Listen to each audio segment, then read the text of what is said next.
Hello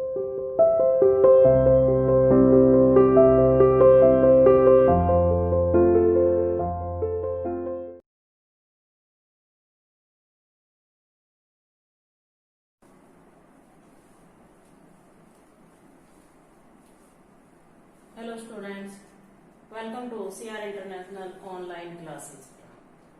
बेटा आज हम 10वीं कक्षा का हिंदी विषय में लेसन नंबर 8 पढ़ेंगे, जो हम आधा पढ़ चुके हैं, जिसका शीर्षक है कन्यादान। ये कविता है कन्यादान और कवि है ऋतुराज। इसमें कवि ने जब माँ बेटी की विदाई करती है तो माँ को कितना दुख होता है, उस समय का वर्णन किया है कि माँ जब अपनी बेटी को विदा करती है तो वो कितना कष्ट सहन करती है। उसे लगता है कि यही उसकी अंतिम कुंजी है, और माँ को लगता था कि मेरी बेटी को अभी दुनियादारी की समझ नहीं है। ये थोड़ा थोड़ा सुखों के बारे में तो जानती है, लेकिन दुखों से बिल्कुल अपरिचित है। उसी को आज हम आगे बढ़ाते हैं, उसी को आगे पढ़ते हुए आगे बढ़ते हैं। तो देखिए अपनी किताब में बेटा कि माँ ने, कवि क्या कहता है कि माँ ने कहा पानी में झांक कर, यानी पानी में झांक कर, जब हम पानी में देखें तो हमें अपनी परछाई दिखाई पड़ती है। तो माँ अपनी बेटी को जब विदा करती है तो उसे क्या क्या सीख देती है, क्या क्या शिक्षा देती है, वो इस पहरे में, इस पद्यांश में कवि ने हमें बताया है। तो देखिए, माँ ने कहा पानी में झांक कर अपने चेहरे पर मत रीझना। रीझना का मतलब होता है प्रसन्न होना।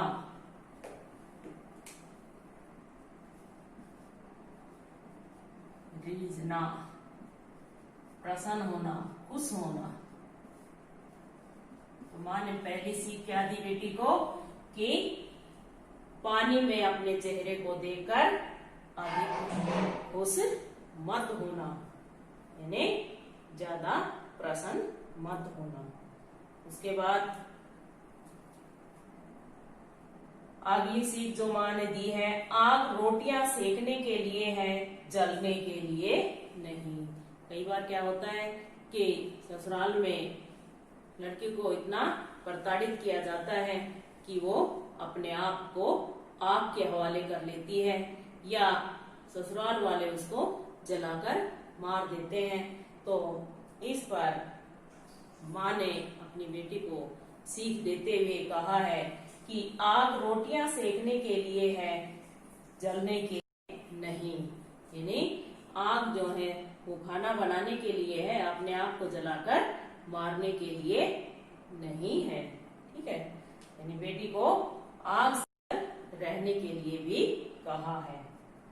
इसके बाद अगली पंक्ति में कवि ने क्या बताया है कि वस्त्र और आभूषण शाब्दिक भ्रमों की तरह बंधन है स्त्री जीवन के। यानी वस्त्र और आभूषण, इनको महिलाओं की कमजोरी बताया गया है कि ये स्त्रियों को अपने वश में, इनका लालच देकर, वस्त्रों और आभूषणों का लालच देकर ससुराल वाले तुझे अपने अंडर कर लेंगे, यानी वो आपका शोषण करेंगे।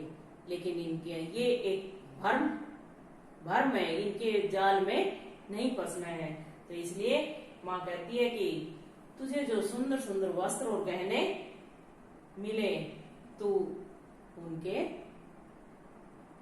बहकावे में मत आना। तो इसलिए माँ कहती है कि वस्त्र और आभूषण ये स्त्री जीवन के बंधन है, यानी ये स्त्रियों की कमजोरी है।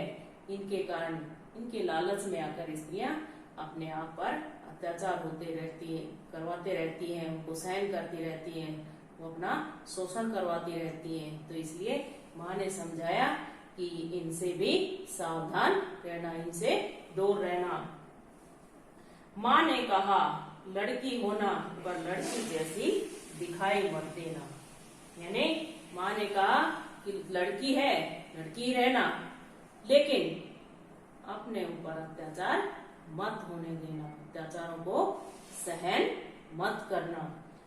एक बार फिर से देखिए कि माँ ने कहा पानी में झांककर अपने चेहरे पर मत रीझना, कि माँ जब अपनी बेटी का कन्यादान करती है तो उस समय अपनी बेटी को सीख देती है कि तू पानी में यानी दर्पण में, मिरर में अपना चेहरा देखकर अपने चेहरे पर, अपनी सुंदरता पर ज्यादा खुश मत होना। आग रोटियां सेकने के लिए है, जलने के लिए नहीं। अगली सीख क्या दी है माँ ने कि आग रोटियां खाना बनाने के लिए है, रोटियां बनाने के लिए है, जलकर मरने के लिए नहीं है। इसलिए तू अपने आप को भी आग से भी बचाकर रखना। वस्त्र और आभूषण शाब्दिक भरमों की तरह बंधन है स्त्री जीवन के। और फिर क्या कहती है कि ये जो वस्त्र और आभूषण है, सुंदर सुंदर जो वस्त्र और आभूषण है, तो उनके बंधन में मत बंधना। ये स्त्रियों को वश में करने के साधन है, तो उनके लालच में मत आना। माँ ने कहा लड़की होना पर लड़की जैसी दिखाई मत देना। और अंत में माँ ने क्या सलाह दी बेटी को कि लड़की है, लड़की जैसी रहना, अपने घर वालों का, अपने घर का काम करना, बड़ों का आदर करना, घर के सारे काम करना, सबको खुश रखना, लेकिन अपने ऊपर शोषण बिल्कुल मत होने देना, अत्याचारों को सहन मत करना। ठीक है, अगर नहीं तो तू अगर कोई कदम नहीं उठाएगी तो तेरे ससुराल वाले तुझे मूर्ख बनाकर तेरा शोषण करते रहेंगे। क्यों? क्योंकि तू भोली है, सरल है, तो इस दुनियादारी से अनजान है। जो ससुराल वाले जो स्वार्थी लोग हैं तो उनसे अपरिचित है। तो इसलिए माँ ने कहा कि लड़की होना, लेकिन अत्याचारों को सहन मत करना, अपने ऊपर अत्याचार मत होने देना, शोषण मत होने देना। अब क्वेश्चन देखिए क्या लिखेंगे। पहला क्वेश्चन लिखिए, लड़की का अपने चेहरे पर रीझना हानिकारक क्यों है? लड़की का अपने चेहरे पर रीझना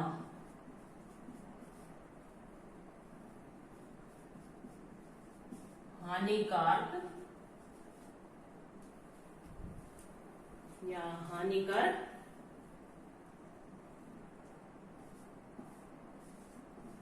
क्यों है?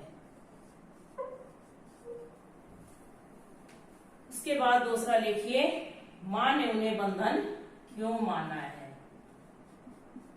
माँ ने उन्हें बंधन क्यों माना है? और तीसरा प्रश्न लिखिए, माँ ने बेटी को यह सब सीख क्यों दी?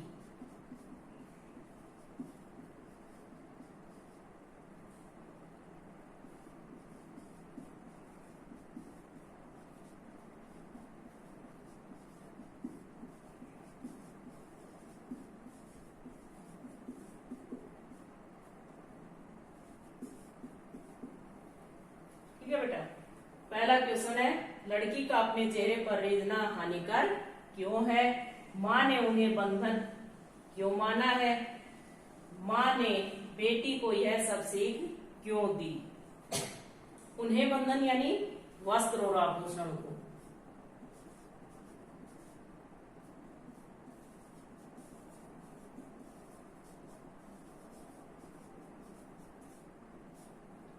इनको बंधन क्यों माना है? इन तीनों क्वेश्चन का आंसर ढूंढ के अपने आप बना के अपनी किताब में, अपनी रफ नोटबुक में लिखिए, और जो अभ्यास के प्रश्न उत्तर लिखवाए जाए उन्हें अपनी नोटबुक में लिखिए।